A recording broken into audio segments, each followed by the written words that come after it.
হাতে বাঁশি, মাথার মুকুটে একটি ময়ূরের পালক শোভা পায়।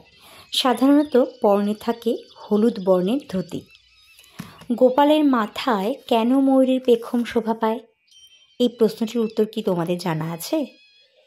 এই প্রশ্নটির উত্তর আমারও ঠিক জানা ছিল না।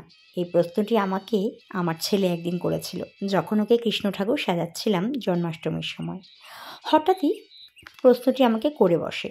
সত্যি কথা বলতে তখন আমার উত্তরটা জানাই ছিল না।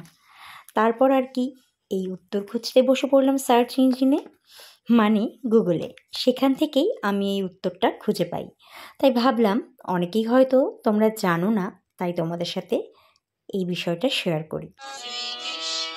জন্মাষ্টমীর দিন কৃষ্ণের শিশু মূর্তিতে পুজো করা হয়ে থাকে। সাধারণত হামাগুড়ি বা নৃত্যরত বা মাখন হাতে কৃষ্ণের শৈশব মূর্তি দেখা যায়। একদিন মনোরম পরিবেশে জঙ্গলের মধ্যে দুপুরবেলায় মনের আনন্দে কৃষ্ণ বাল্যবন্ধুদের সঙ্গে গরুর দলকে চড়াতে গিয়েছিলেন।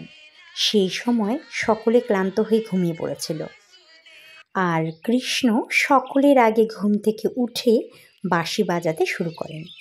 মনের খেয়ালে অপূর্ব সুরেলা বাঁশির সুরে গোটা জঙ্গলের পরিবেশ আরও মনোমুগ্ধকর হয়ে ওঠে।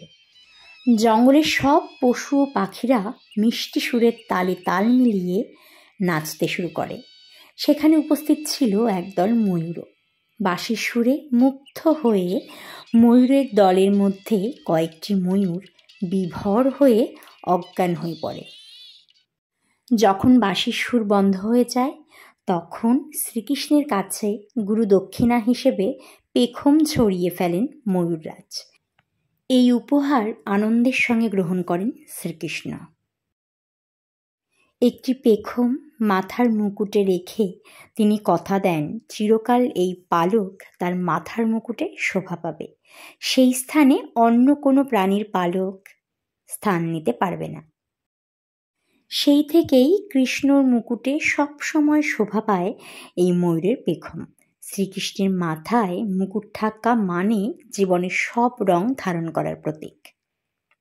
সমস্ত তথ্যটাই কিন্তু গুগল থেকে সংগ্রহ করা। যদি কোথাও কোনো তথ্যে ভুল থাকে তাহলে অবশ্যই সঠিক তথ্য দিয়ে সাহায্য করার অনুরোধ রইল।